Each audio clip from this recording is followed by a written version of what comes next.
ABC7 presents Eyewitness Newsmakers with Adrienne Alpert. Today on Eyewitness Newsmakers, they served and sacrificed, yet thousands still live on LA's streets. Homeless military veterans. They shouldn't fight for their country, come back and die on the same streets they fought for. Just before Christmas, they had the nation's biggest ever stand down here in LA for homeless and at-risk vets, trying to match them with wide-ranging relief efforts. And there is a sense of urgency. The county has the largest homeless veteran population, numbers between 4,000 and 6,000, and the goal to find all veterans a place to live by the end of this year. On a visit here, the First Lady spelled out the White House goals. But after everything they have done for us, the idea that any of our veterans are spending months or even years struggling to find a job is unacceptable. But that's just a fraction of the county's 50,000 residents without a permanent home, with a big concentration on Skid Row, where the Union Rescue Mission, one of the nation's largest, operates, housing 800 and feeding 2,000 every day, with special meals for holidays and a Christmas gift program for those who might have none without it.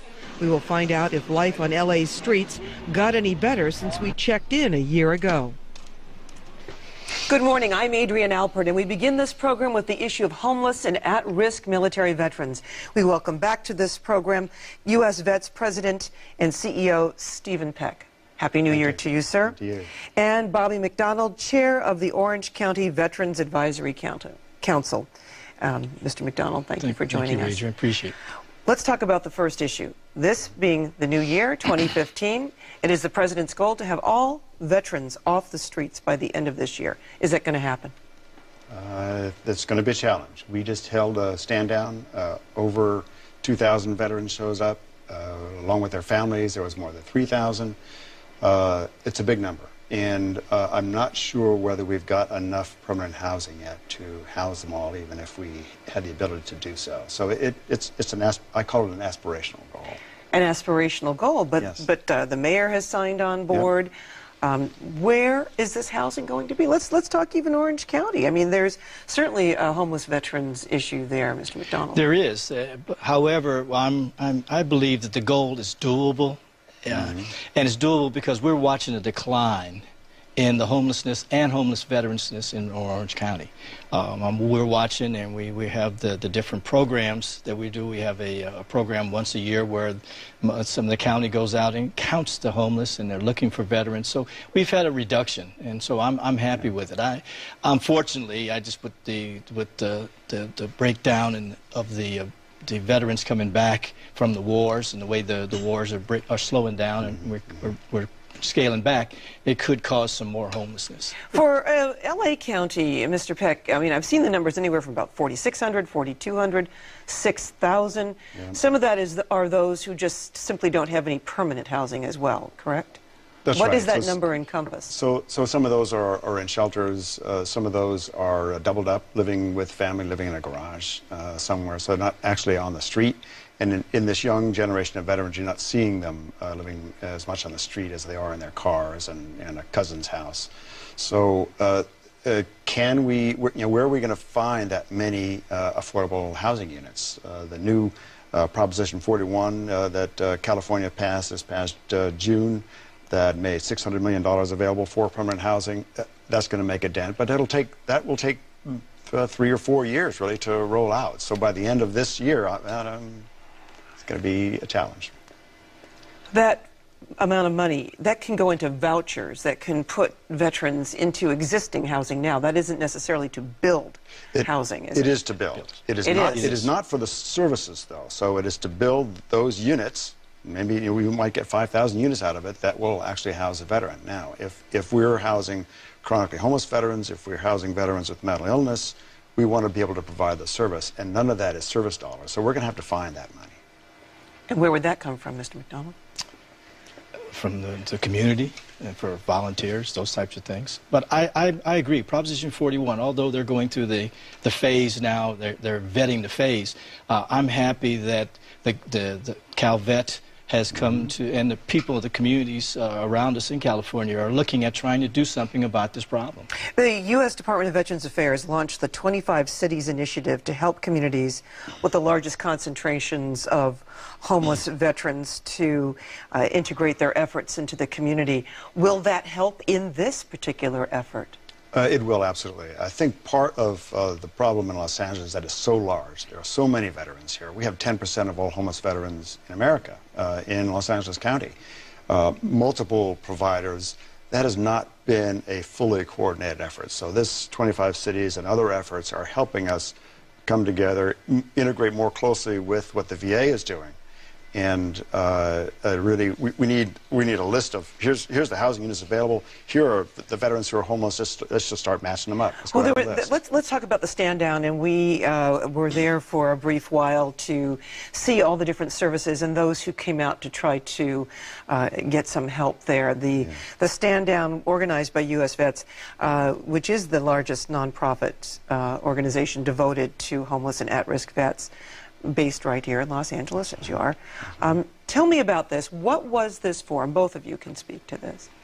This was an effort to, stand down does two things. One, it brings community together. But it's a military term. Start with it. Oh, it's a military term. It is the military. So when I was in Vietnam and in combat, they take you out of combat for a couple of days. We went to China Beach, played volleyball on the beach. It takes you off the front line, gives you a little in-country R&R, and then they send you back out. So this idea is to get as many veterans as we can get a hold of off the streets, show them all the services that are available. There are multiple services available to them that maybe they're not aware of or not taking advantage of, and give them, you can get meals, new clothing, haircuts. Some even could stay there overnight if they were still waiting. Yes, we had a couple hundred staying there overnight, yeah. The unique thing I found about going to the stand-downs, we've had 4 in Orange County, is that there are so many changes in the government and policies and stuff, and a lot of veterans don't understand all the policies and benefits that are available to them. By having the stand down, having them come in, and men and women off the street to get a shower, to get new clothing, to get services for housing, employment, or health and education and legal, especially legal. That's a big thing.